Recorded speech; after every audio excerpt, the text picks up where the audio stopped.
Horror poetry is for everyone.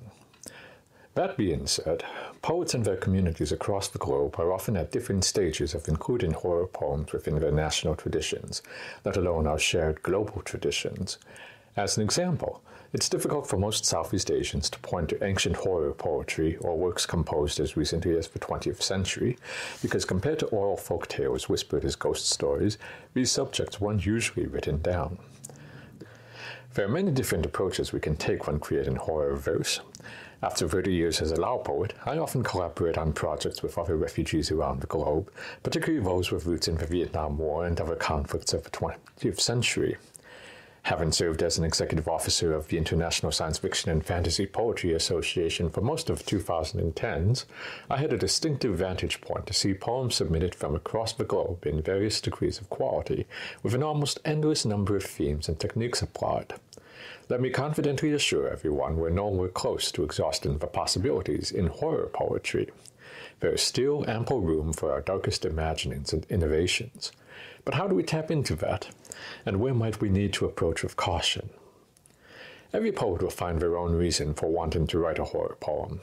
Sometimes it is intended strictly as entertainment, while other times it is a necessary or unnecessary allegory to comment on current or historical events that still drive a trauma response in parts of the poet's community. Sometimes it is a release. Sometimes it's a thought exercise. Every region of the world has traditions of creatures and beings who frighten children and more than a few adults. In Southeast Asia, such entities include the serpentine nagas and the giant nak, more commonly known as asuras or rakshasas in other parts of the world, and a variety of entities known as pi, who have counterparts in the yokai of Japan and go by many other names. Southeast Asia is filled with a dizzying number of legends and rumors regarding were-tigers, who are quite different from Western lycanthropes, and some of the monsters within our myths are one-offs who appear in only one tale, while others return time and time again, such as the frog who eats the moon and causes lunar eclipses. If we look deeper into the proverbs and sayings of different Southeast Asian cultures, we won't have to wait long before we run into one that seems to have a darker meaning in its origins. In Laos, there's a proverb that when the water is low, ants eat the fish. When the water is high, fish eat the ants. For practiced poets, it's not too hard to turn that proverb into a scary poem. Good horror poetry rarely comes from anyone intending to become filthy rich from its creation, but more often than not, it's coming from poets who are passionate about exploring what frightens them, sometimes for the right reasons, sometimes for the wrong reasons. That was an issue I explored in my 2013 horror verse collection Demonstra, and many other books before and since. In writing, we see consistently that in the end, what works, works. There was a time when the writing of Stephen King was deeply loathed by English teachers, and yet decades later his writing is now regularly taught in schools. We would do well to consider the position of Webster's dictionary in that they don't intend to enforce present-day rules of grammar, syntax, or the meanings of words as if they're indelible fixed things, but to instead reflect on where the English-speaking world is at the time of its publication. Poets can get a good start when we consider what we are most afraid to write and what we don't dare to write. After that, the poem often walks as close to the threshold as they can of that dark door. Will we give the readers a gentle nudge to the edge, or push them abruptly through that ink-stained portal? As writers, we ought to be conscious of what we're doing rather than being fully random in the matter. A particular exercise for me is to visualize the body of world literature as bricks forming a vast wall. After thousands of years, there are many such bricks that cover the same ideas, the same materials. But there are surprisingly a number of holes and gaps even after centuries, and that's where I believe horror poets of any country should place their priority. In the United States, there was a 20th century saying that only Nixon could go to China. For us, we ought to seek to write verses only you and you alone might think of creating, rather than simply saying something any number of competent poets might eventually fill. When we write verse with an international audience in mind, I am partial to the strength of an idea or an image first. When a poem goes into translation, invariably rhymes, meter, structural constraints, and opportunities get lost. A haiku is not just a poem of 17 syllables, and considering how many words in Japanese are polysyllabic, such an approach will have limitations. I am often intrigued by the point at which a horror poem works, and I love searching for that point in such a verse when it is most at risk of collapsing on itself in failure. A horror poem has an opportunity to succeed by following the tenebrous traditions of verse it is rooted in, or to succeed by breaking from those pulsating traditions. I think often of the advice I give regularly to my students. It's admirable to want to emulate the writing of Stephen King, Peter Straub, Linda D. Addison, Stephanie M. Wojtowicz, Anne K. Schrader, and so many others. We might well wonder what it would be like if Tom Sligati wrote a horrifying poem drawn upon the Filipino terror known as the Aswan, or what would happen if Joe Hill took on a sonnet set in the creaking ruins of Siem Reap before the infernal gates of Naraka opened for a day. But by and large, these poems likely aren't common, and so we're left with ourselves and this realization. We already have those writers, and what they write in their lifetimes is what they will write. But what is missing within all this is your voice, and what happens when you write to the outermost darkest edges of your imagination. Will it transform worlds as a warning or a beacon? A good horror poem will be a bit of a time traveler. Its relevance may come and go, resurfacing when it is needed most in a distant age, occasionally retreating into obscurity until it is needed once again, and sometimes the reason it is valued may change. The mention of vampiric Aswan in one decade may terrify knowing readers in Manila and the U.S., but in another, it may become a rallying symbol of Filipino identity. The Greek legend of Medusa in recent years has taken on such a change, where our sympathies have shifted to view her as a bit of an anti-heroine who was just trying to do her thing before a petulant god cursed her. I would certainly strive to remember the Confucian principle.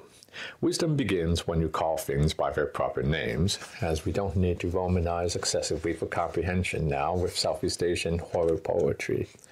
For example, there was a time when vampire and Nosferatu went in the common vocabulary. Poets should ideally refer to beings with correct differentiation. A river dragon isn't the same as a naga. A kinli is not an Asian harpy any more than pho is ramen or Vietnamese spaghettios. Our verse should never be content merely creating a redundant understanding of a given sinister scenario or an entity from our past. Why compose a superfluous poem that merely repeats the attributes of our ancestral terrors established by prior poets? So often, a horror poem will succeed when it can achieve its effective dread, that subtle shiver, and show us a fiend where we least expected them. Perhaps this happens in an unusual time, in a place typically forbidden to them, or maybe it's during an encounter with a new culture, a new piece of technology, or something we don't typically associate with them. In my poem, A Discussion of Monsters, we have a piece written by a Lao poet resettled in the U.S. reflecting on ghosts of Taiwan, such as the Jiangxi hopping spirits and other entities. The poem hints at Lucifer of a Christian tradition, aliens, and immigrants in the U.S., as well as a variety of special effects heavy horror films created largely after the 1980s, when computers became more available. It achieves this within a particular economy of words. A Discussion of Monsters. In America, monsters arrive through Ellis Island, or from the stars, or morning's rogue angels. In Asia, the ghosts hop, hair long, eyes black, and girls from Taiwan will squeal in terror at that lonely world, but laugh with disdain at Hollywood's soulless piles of pixels and latex, signifying obsolete demons. One of the considerations I gave to this poem throughout its creation was that prose often demands we be very exacting and specific, while poetry can traffic in the ambiguous and less explicit to achieve its effects, such as the sense of something lurking beneath the surface of a text. We're writing poems, not phone books, so we have to economize and usually leave out Baroque world building. That's often more liberating than you might imagine. A horror poet operates within a particular paradox. What you create is unlikely to tip the earth, let alone the multiverse, off its axis. And yet, with just 3 lines about a frog splashing into a pond beneath the moon, the Japanese poet Basho created a love for the haiku form that led to thousands of translations of his poem for centuries, and today, whole conventions and lifelong friendships have formed, all from a little bit of ink. We can't write expecting a certain result, but we must also appreciate how much just a little bit of ink could change. At the risk of vastly oversimplifying the literary idea of magical realism for the purposes of this essay, it has often been remarked that magical realism makes the magical seem everyday and the everyday seem magical. This was not an easy feat in prose, let alone poetry. I mention this idea because we may apply a similar premise to horror poetics, especially abroad. What is of interest to horror poets is how we might approach it practically when dealing with monsters in situations of international origin. A horror writer in any form, prose, theater, film, comics, poetry, or the like, must always look at the objects and elements of a mundane world and consider how they might convert them into the root or into an element of terrifying expression. For example, how might we instill a sense of fear in, say, a road sign? Is it in an unusual position or color? Is there ominous graffiti, a vague warning scrawled on it? Is it embedded in the skull of an innocent or not so innocent? Might it be dangling precariously from a tree or a window like a gruesome guillotine awaiting an order from beyond? Is it a landmark or part of a boundary to a realm wise mortals dare not cross? There are 1,000 possibilities, and similar questions might be asked of a character's favorite meal, a loved one, an old toy, a salt shaker, or even a box of half-used crayons. Conversely, how does one make the supernatural cause or symptom evident in a story plausible? While a writer may take any number of liberties with a story, imaginary beings and forces, especially those of a horrific and malign nature, must often be depicted with an element of realism that accounts for why they don't simply infest or manifest 24 hours a day, 7 days a week. Creating internally consistent limitations for horrors from beyond or within is challenging enough within prose and most narrative forms, but within poetry and its economy of words there is an even greater challenge, but often a great opportunity too for a determined writer. If we look at the Raven of Edgar Allan Poe's famed poem, we can see several techniques used to quickly establish the peculiar circumstances that make the Raven extraordinary, both in origin and mysterious, ambiguous purpose. Ogden Nash's classic poem, The Wendigo, is just 25 lines and with a handful of words manages a comedic yet terrifying and largely accurate account of carnivorous horrors, adding innovations in all the oral histories and traditional accounts include, all while deftly positioning the reader as the next victim of the Wendigo. Is it the last word on Wendigo? Certainly not. See the poem Wendigo by Louise Erdrich, for example. But it is decidedly difficult for anyone familiar with a poem not to forever after at least give some consideration in a conversation about the entity. In Nash's The Wendigo, the poet plays with image, sound, humor, and pattern. Divided into 2 sections, in the first half of the poem, he quickly but efficiently establishes the nature of his carnivorous forest spirit for those who are unfamiliar with it, using colors such as indigo and yellowish, which is interesting because it asserts a particular ambiguity and mystery for the reader.